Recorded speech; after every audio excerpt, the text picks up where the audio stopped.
Howdy, howdy, and welcome back to Clerics Wear Ringmail. Today on the podcast, we got a special treat for you. I met up with Jason Connerly of the Nerds Variety RPG Cast, link in the show notes, and we had a great little conversation about converting your existing materials, adventures, supplements, etc., into a new system. First and foremost, though, I want to issue an apology. You see, in this podcast episode, I'm going to spoil the out of the Lichway, a module written for White Dwarf, issue number 9, and published in the October-November of 1978 timeframe. Now, why apologize? Because, as you'll note, and I didn't until listening back to it, Jason mentions that he has not played the Lichway. As though I had not heard him, I go on to spoil the shit out of it, like I mentioned before. So, with that in mind, Jason, I very much apologize. I did not catch on to what I was doing to you until I was in editing, and for the listeners, if you have not played the Lichway and don't want a couple of its secrets revealed, I recommend skipping ahead when you encounter the moments of Lichway conversation. I will try to flag them in the show notes. With the pleasantries out of the way and a toddler having visited me in my office, without further ado, we move into Converting Systems with Jason.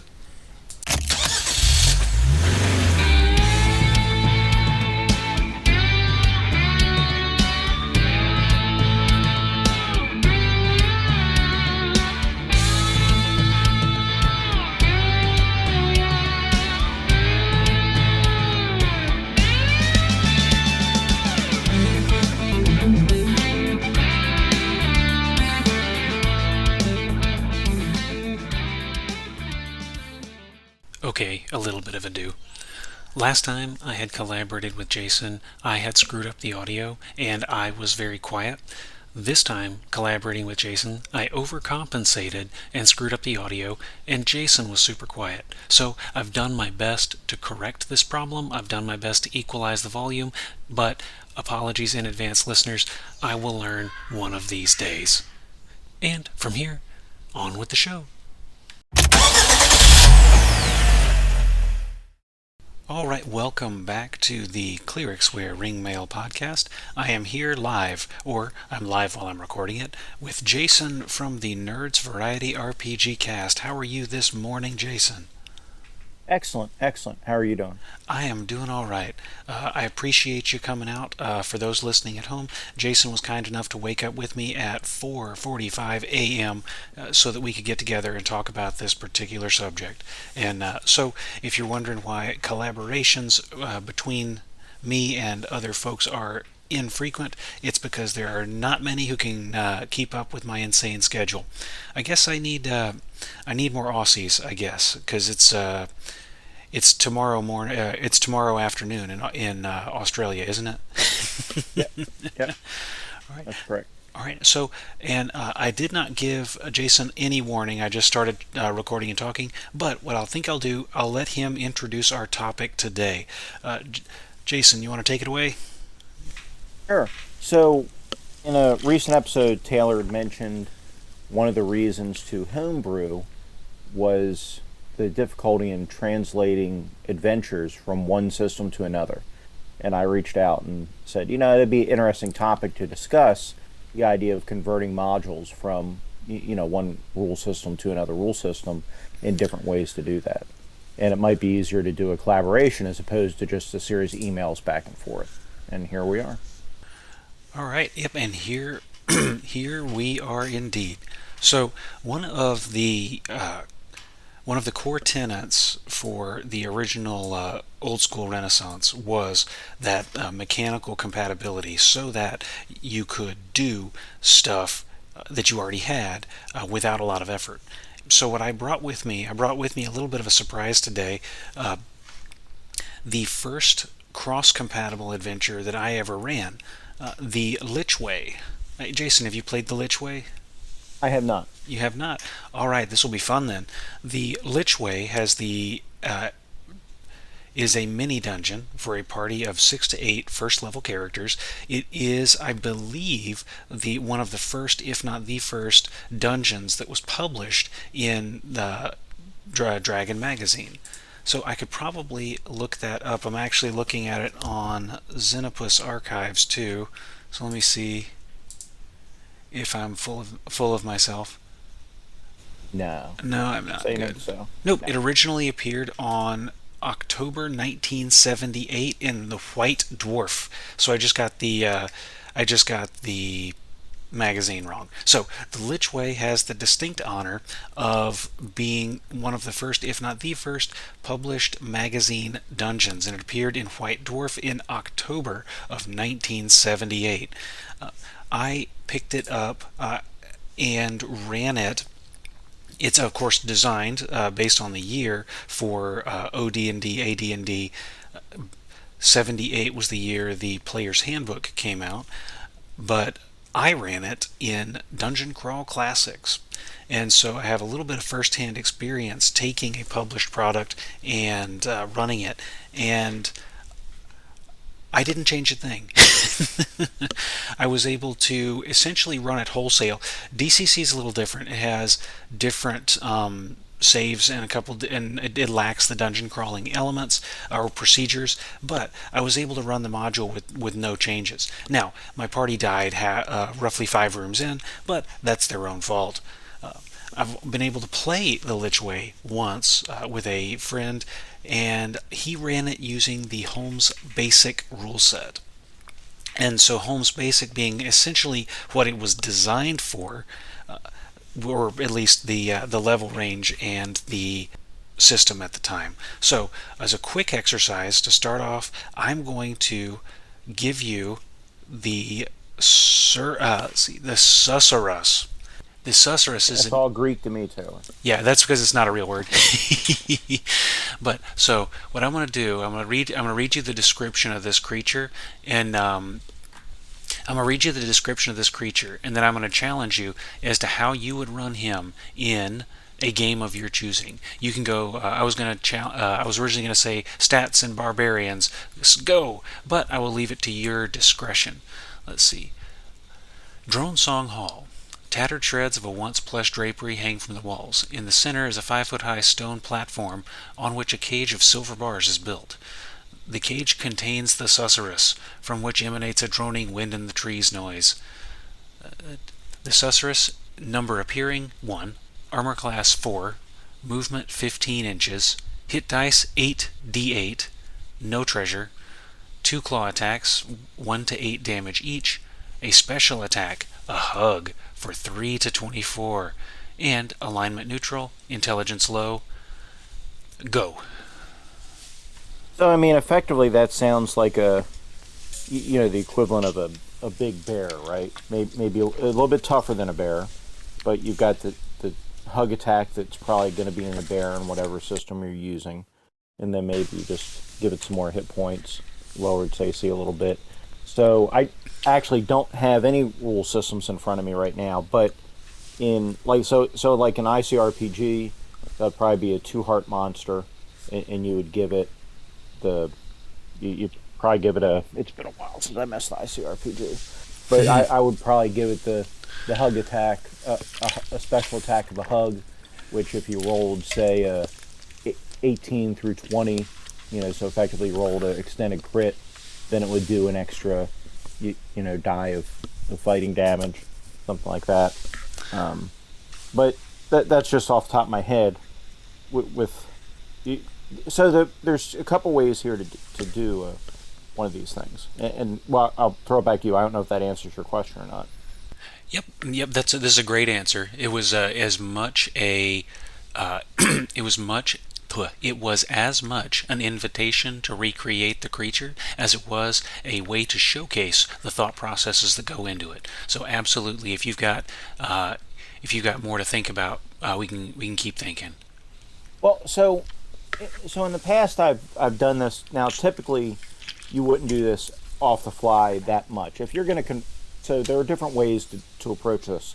And traditionally, what we see in published modules are stats for different systems.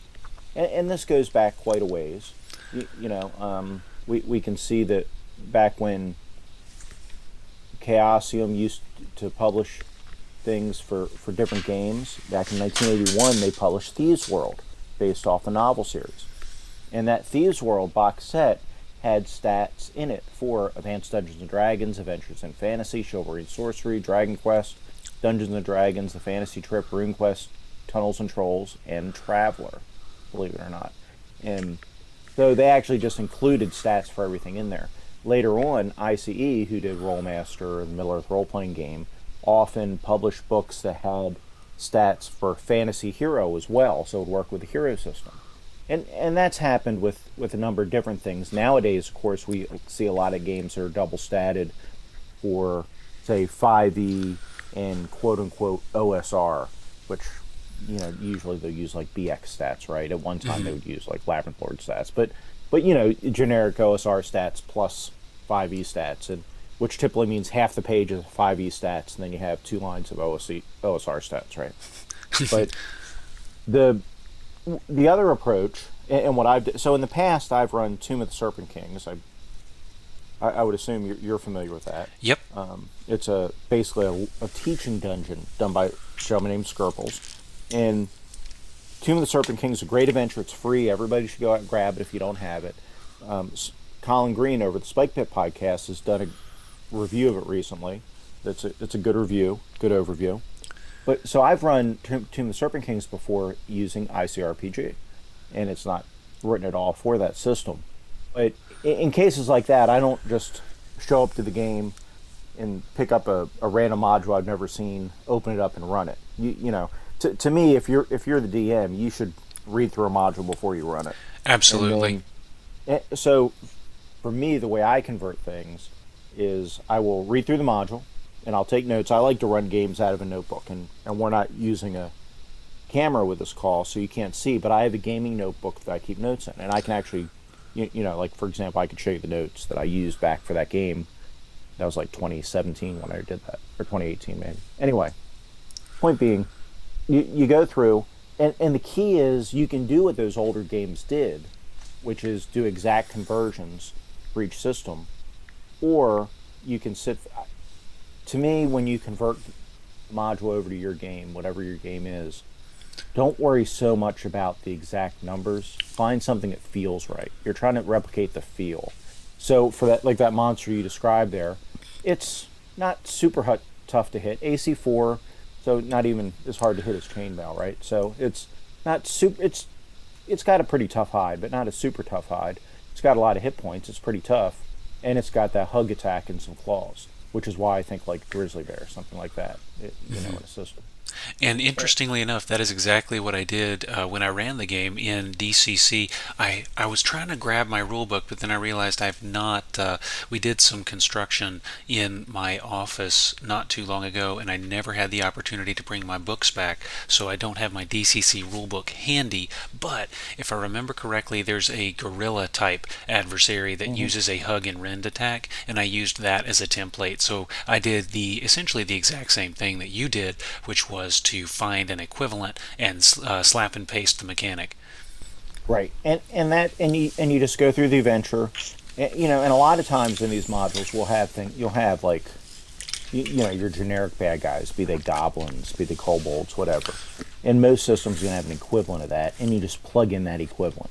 Where it gets a little bit trickier, maybe traps, because some systems, especially more narrative systems, don't do traps like a more traditional game does. Where a traditional game, has exact stats for stats. I mean for traps. Sorry, early. But something like say Dungeon World may not, right? So you need to have different ways to approach, and that's why you need to be. I think one key to converting modules over is you don't want to pick up a system you've never run before that you're new to, and pick up a module you don't know anything about, and try to convert that module to that system. I think you need to have some system mastery, some experience with the rules before you start converting things to that rule set. Right. Yeah. And you need to be aware of the Chesterton fences that are in the system that you're running in order Hmm. to effectively convert something to it. And so, for the listeners at home, the Chesterton's fence is an analogy that I believe I referenced in my last episode, where two men are walking across a field and they come across a fence. The first says, "Let's walk around the fence," and the second says, "I don't understand why this fence should be here. Let's just disassemble part of it and walk through." So they disassemble part of it, walk through. They have a wonderful afternoon, but then upon returning home, they find the town in havoc because some fool has disassembled the farmer's fence and the bull is loose in town. And so the point of the narrative is, just because a given rule is there and we don't understand why it's there, that doesn't mean that it shouldn't be there. And so once you've got the system down, and this was one of the points that Jason and I agreed on, once you've got the system down, then when you understand why those fences are there and what the consequences will be when you change where the fences are, then you can change them or remove them. And what is the point of those fences? It's to create an experience. So with, like you mentioned with traps, the purpose of the Holmes Basic or OD&D game was to create a almost board game, I would say, not entirely board game, but definitely war game inspired experience where you're underground, you're overcoming obstacles using your wits and managing your resources, all that fun stuff. And when you have a game like Dungeon World, and I'll admit my experience with Dungeon World is extremely limited, that is, I've never played it, the Dungeon World bills itself more so as a narrative experience, like you'd said. And so, if the objective of the game is different than the objective of the module, then it's going to be a much more difficult time adapting the experience. And so, you almost have to think through what was the purpose. And Lichway is a good example. Lichway has a great story to it, and it has my favorite NPC ever, which is let's see, what's his name? Kakak Amdor. And I'll read this a little bit. He sits in the arms store. The floor is littered with rusted and corroded weapons, armor, and shields. Some of these have been used in an attempt to wedge the door closed. It's a -1 on your attempt to open the stuck door. Kakak Amdor is dressed in robes, rather worn if you look closely, and carrying an elaborately decorated and carved 5-foot staff. Close scrutiny reveals this is painted like a child. He stands defiantly in the southeast corner and tries to wedge the door. His stats are atrocious. 5 strength, 7 intelligence, 9 wisdom. He doesn't have a single positive modifier, but he, quote, lacks everything except confidence. He is in fact a fighting man of unfortunate background, but he came to the nearby town and pretended to be a powerful magic user and was able to bluff his way into the good graces of an evil magic user deeper in the dungeon. And so he's currently under the magic user, Dark Odo, was impressed enough to charm him into service, but immediately discovered how useless he really was, and it was all bluster. So he's locked in this guard room to stay away from the real NPCs. And he's my favorite NPC ever because when I ran this game, I convinced my party that he was a powerful magic user who only had 1 or 2 spells left, and that's why he hadn't nuked them. And they sat in reverence of him for half the module, which was a beautiful, beautiful thing. Excellent. And that's something you should be able to do with just about any system, right? That should be a system agnostic part. But that's such a great setup. And that's one of the reasons we want to go to modules outside of our own systems. Not that there aren't great modules and tons of great NPCs throughout the D&D and OSR and all that, but those things exist in other systems too. So you might find something written for something else. You're like, this is great. I want to use this and lift it. Mm-hmm. And then how do you do that? Yep, and there's an abundance of resources. Uh-huh. There's an absolute wealth of resources, and to look through those different resources and incorporate them into your game is one of the core strengths of the process. Now, the Lichway is unique in a second way, well, not unique, but it is very atypical for me to run modules. When I consume modules, adventures, or other things like that, I very rarely run them just as is. What I will do is I will parse through them. I will take the map if I like the map. I will take elements of the map if I like those elements. And I will take ideas out of the modules and plug and play into other dungeons. So it's very rare for me, because I use them as inspiration. And when I publish a lot of small dungeons on the blog, I assume other people are doing the same thing, taking the ideas that they like and incorporating them into their game. Now, I'm not coming down on people who do run dungeons as written. Like I mentioned, I have run the Lichway as written, and when I was learning the DCC system, I took several dungeons as written from the DCC communities on Facebook and Reddit and ran them to try to get a feel for how the game was supposed to play. And the opening funnel that I used to generate characters was in the back of the DCC book. And that's an interesting analogy too, because that funnel, if for folks who have the DCC rulebook, and Jason, you may have played it, is the portal under the stars. Does that ring a bell? Mm-hmm. So Yes. cool. And so you've run that, played that, I've played it. Yeah. played in it. Tell us a little bit about your experience playing that, if you remember any details. Oh, I'd have to. You're putting me on the spot here because my memory, she's not so good. I played a number of different so I guess we need to put a spoiler warning up for. Oh yes. So spoilers to follow. I'll put a spoiler warning at the beginning of the episode, because I've spoiled a lot of the Lichway as we've gone along. I say a lot. I've given you stats from one of the monsters, and I've given one of the NPCs. I don't think I've spoiled it too bad, but I'll put a warning. I'll put a warning at the beginning. Yeah, the NPC giveaway is kind of a big deal, though. Yeah. Let's be honest.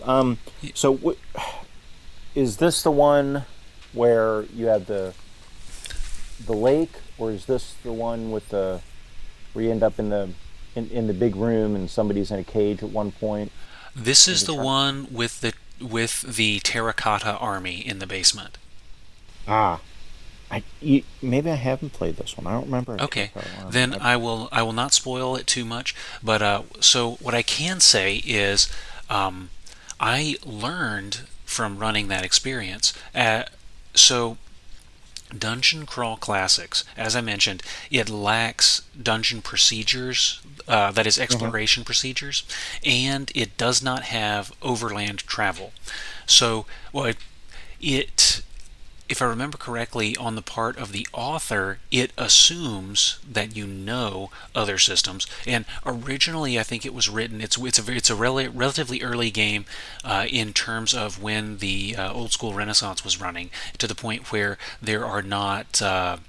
It's not really an OSR game. It's kind of OSR adjacent, according to a lot of people.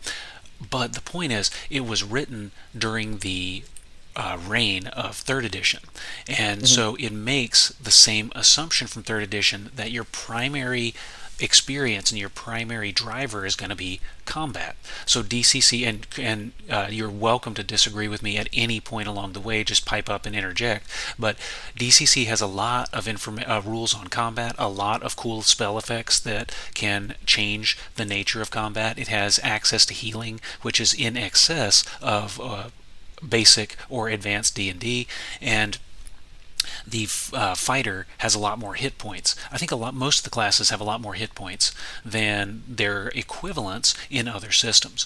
And so the DCC module, it was designed for one session. The funnel was designed for one session, and it's relatively linear. You go straight, there's some side rooms, then you go down, and then there are some side rooms, and then you go down, and then there's the main space. So it's relatively linear, and there are several different encounters where you can either fight it straight up, or there are tricks that you can use. There are quirks to the environment. There are other things that you can do in order to make those encounters easier or to nullify them entirely if you're smart about using your environment. So that's the core experience that DCC is trying to create, and that's the core experience that that module tries to create. So what I did, because I'm super smart like this, I'm like, I need to loop this. This would be fun if it had lots of extra side stuff. So I added huge amounts of space. Like I think I doubled the square footage on the first floor by adding 2 wings on the side, and then I think I did that. Then I added a little bit of cave area off of one side and put some spiders in it.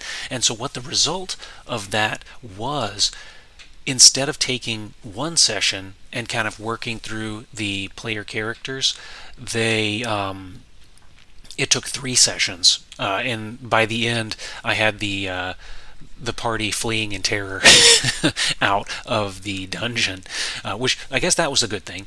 But so not only did I break the temporal assumption, but I also had I had a bunch of characters that got killed off, but a bunch of characters that survived. So I guess that sort of is what the funnel is for.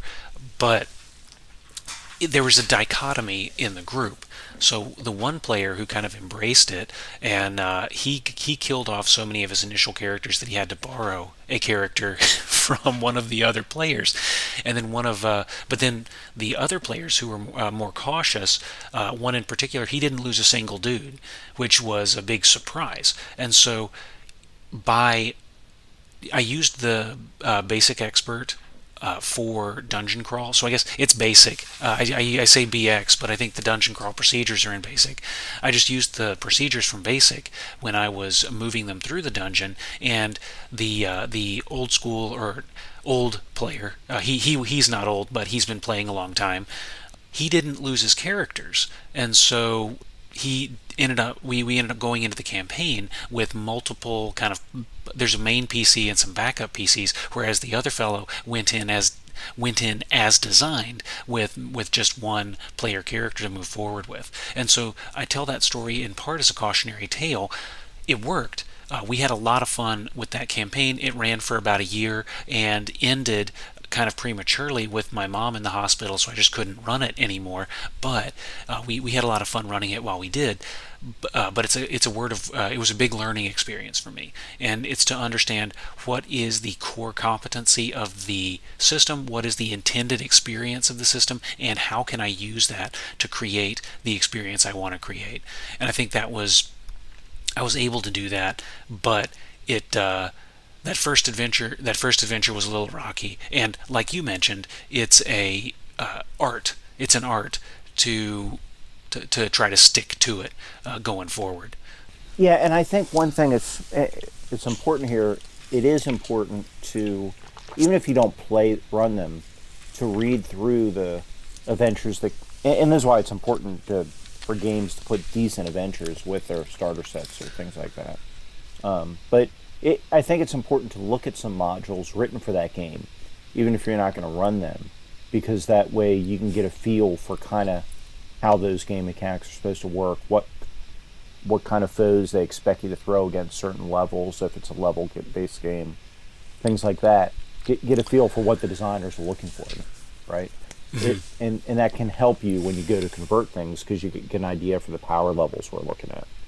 Where if all you've done is read the core rules, then you're kind of guessing at those things. And now, not all modules are well written, and so it's kind of a crapshoot. But if you find some modules that are considered decent, good modules, they're worth reading for that system, because it will give you an idea, a basis for what they're looking for in that system, what a third level adventure looks like in that system, for example, and that'll help you with your conversion process if you're just doing it ad hoc from a totally different kind of game. Yep, absolutely. And DCC in particular may be a good example for this. The power scale for DCC dramatically different from other games. So you've played a high level, I say high level, mid level DCC game recently. Yeah, we played levels 5 through 7. We started at 5th level. DCC, yeah, your characters are definitely more powerful than the equivalent level in say D&D. And if you look online, you can find people tell you, exactly how different they feel. But I mean, the games are different, so it's kind of hard to balance. Like you mentioned, with healing, healing in that the cleric's healing ability is not a spell. So, as in, it doesn't take up a spell slot, and you don't even have spell slots in DCC, which makes a totally different feeling. So, spells typically now clerics work different than magic users and wizards do in DCC, but your cleric can lay on hands to heal, and they can cast spells, and typically, unless they roll poorly and incur their deity's wrath, they can keep doing that. And the same thing with your wizard; they can keep casting spells till they roll poorly, and they could lose that spell. But you can, but if the dice are hot that day, you might never lose a spell. And you might be able to keep recasting it, and then the effect of the spell depends how well you roll. So a magic missile can do everything from a D4 damage to I've done over 100 points of damage with a magic missile spell in that game as a 5th level wizard. So it just depends. It's hard to compare it level wise because there are differences in there in the way the games work. But yeah, they're definitely more powerful than your average character. I think that's one thing with the funnels you miss a little bit, and so for DCC to do that conversion over, you don't want to look at a funnel. You want to look at an actual. And Goodman Games has some excellent adventures out. They have a ton of over 100 excellent adventures out there, right? Or maybe they're just up to 100 now. But there are a ton of great adventures out there, and also by some third-party companies. But look at one of those modules built for leveled characters, because with the funnels, what you lose are your characters don't have classes in the funnels. They're all nobodies. So you don't have wizards and clerics and fighters or warriors. And because of that, you're not getting the special abilities of those characters, and so you're not seeing how that balances out. Where hopefully with an adventure written for 3rd or 4th level characters, you're going to see a better idea of what the system expects. Yep. And I'm harping a little bit on DCC just because that's my experience. My primary experience has been with the D&D line, and I have not. I've not branched out a lot, and that's, I guess, not recently. When I was in college, we used to branch out a lot because I had a buddy who I don't know if he knew somebody or if he was just on the mailing list, but I swear he came over with a new Mongoose game every week, because that was right in the I guess mid to late 2000s there, where Mongoose was putting out a whole bunch of old IPs in updated editions. They did, I think, Traveler. They did a Judge Dredd game, and this buddy, he brought him over, and so I played a lot of games in college that I had very surface level experience with, but I don't have deep experience with a lot of things apart from the D&D and D&D derivative type games.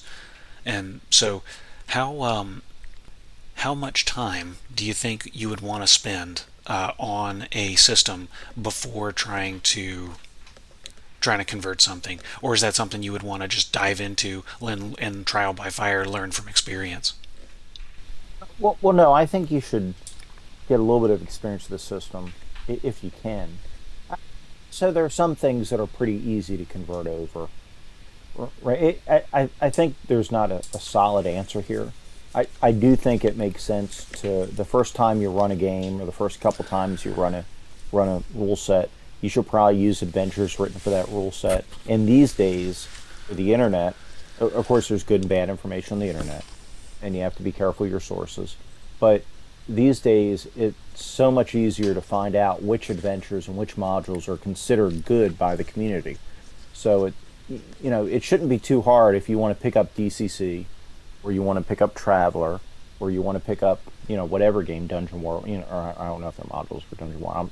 I throw Dungeon World out there. You'll get calls maybe from people that are more familiar with it than I am. Hopefully. Or Pathfinder or whatever, right? But whatever the game is, if you go out there, there's some community on the internet that loves that game. And you can easily search to find out what are the best modules for a beginning DM to run in that game. And so you run that, run a couple sessions of that game with those modules to get a feel for it. And I think some games are going to be easier to wrap your head around than others.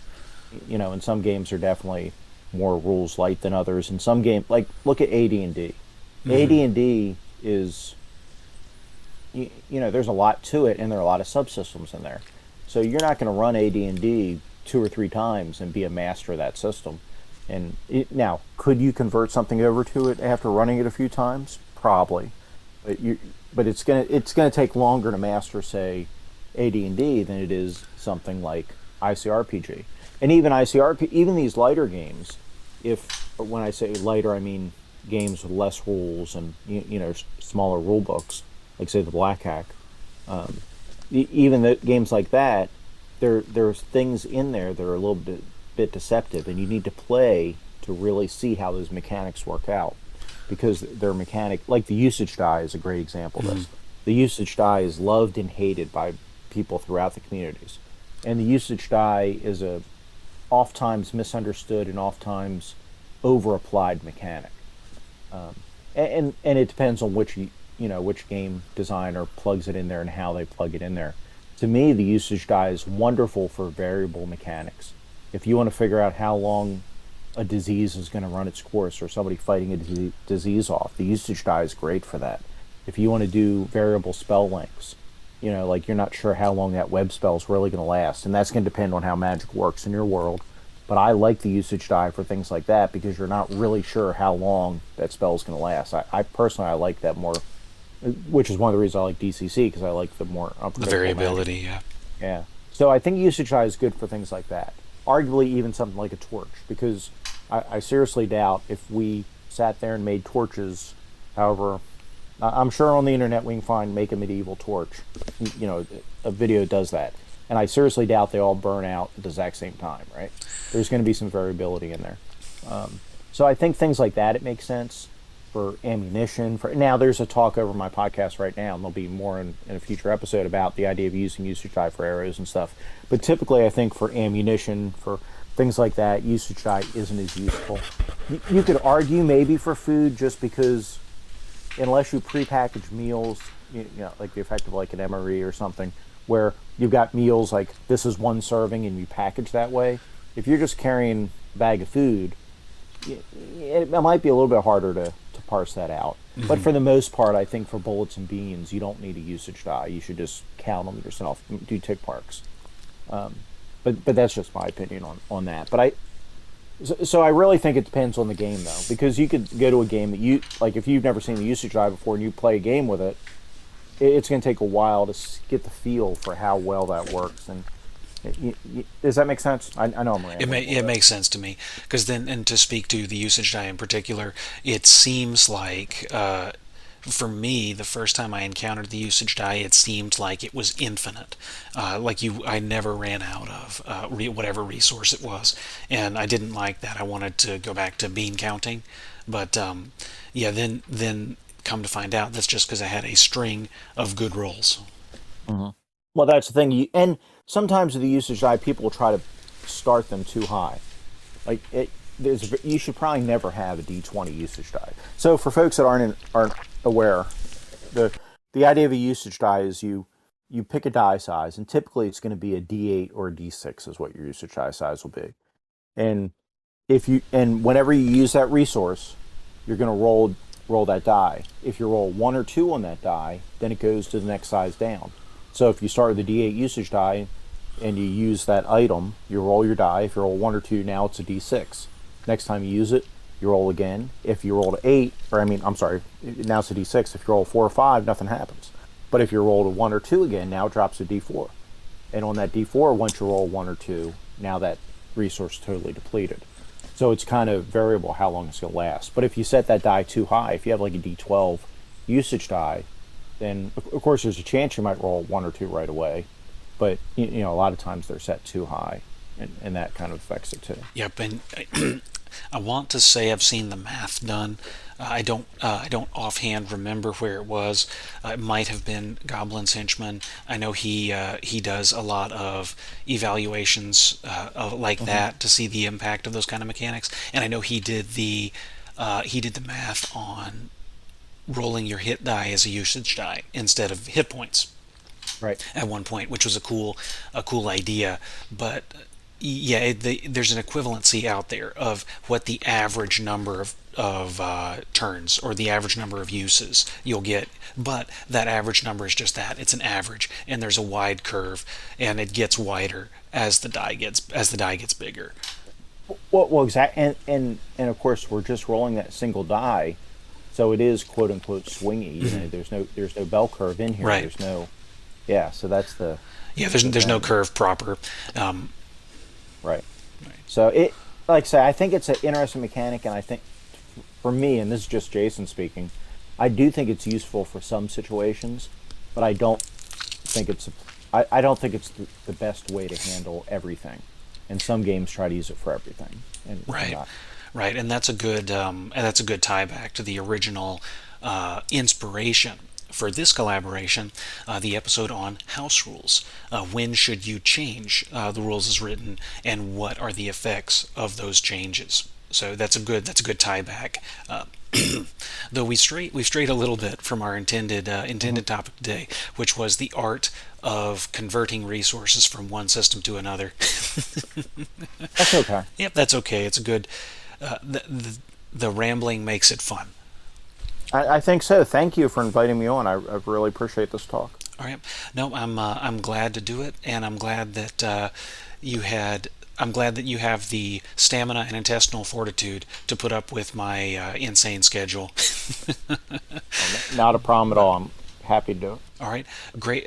We've got about 40 minutes there of content. After we edit that back, it'll be 40 minutes because I'm just going to slap the theme on it and go.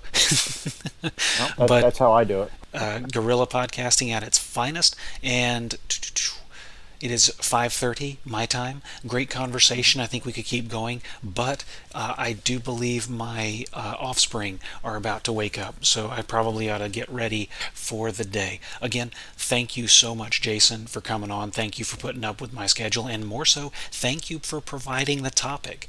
I remember for those who are not on the Audio Dungeon Discord, and I do recommend you come join us hanging out on the Audio Dungeon Discord.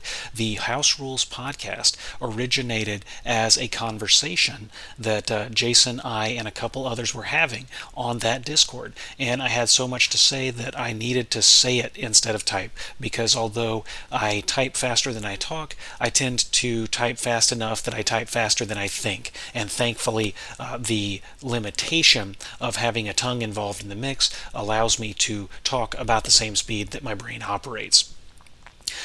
Which is why I have to edit my podcasts. I have to pretend that I'm smarter than I am. But either way, thank you again, Jason, for coming on. I will have a link in the show notes to Jason's two shows. Jason is the host of the Nerds Variety RPG cast, and he's also the facilitator of a new panel show, Cerebrivore, which I don't know if the full listenership may have listened to, where he's got a handful of familiar voices and occasionally some voices that I have less familiarity with, and they talk about different gaming concepts on a panel. That just about wraps up this topic, and between now and when you listen to it next, delve on. But wait, I have one more thing I'd like to say. One of the things that Jason and I talked about after the video stopped recording was how much fun it would be to hear how other folks convert things from one system to another, their system of choice. From there, he suggested that we turn it into a contest. So, announcing today the Clerics Wear Ringmail Monsters for My Birthday competition. Between now and June 30, 11:59 p.m. or thereabouts, I want to hear about a monster you love and how you would convert it to a system of your choice. The more illustrative the better. Beholders and barbarians, illithids on index cards, your choice, and I want to hear about it. A winner will be selected randomly from a hat on or about the morning of July 1st and will receive a $15 gift card to Drive-Thru RPG. In addition, a $15 donation US will be made to a charity of your choice in your name. Don't have a charity? No worries. I've got a hat for that too. So, which is your birthday, C-dubs? The 1st or the 30th? Truthfully, neither, but it's close enough that it fits with the current lineup of this podcast schedule. Entries can be submitted via Anchor, anchor.fm/clerics-wear-ringmail, or via email, Clerics Wear Email at gmail.com, or via Discord private message, or via Twitter private message, or via Facebook private message. You're welcome to record it, tell me about it, you're welcome to write it down and send it to me, and I will read it on the air. Head over to the blog for the plethora of ways you can reach out to me and participate in this friendly little contest. Looking forward to hearing from everyone. And I've been meaning to do this little bit here, but I never remember when I'm editing. If you would not mind, please like, heart, subscribe, follow, or review from wherever you're listening or watching this podcast video. I really do enjoy having these discussions. I really do enjoy having the sometimes lopsided conversations they result in. So, if you would not mind, the reviews, etc., they help visibility. And the shares, when you share the podcast, they drive this lo-fi podcast gorilla into the ears of people that I have never heard of or would never have reached otherwise, but would really love to hear from and engage. That out of the way, I am looking forward, like I said, to hearing from everybody. Looking forward to hearing from you, and we can cut back to delving. Thank you all for listening.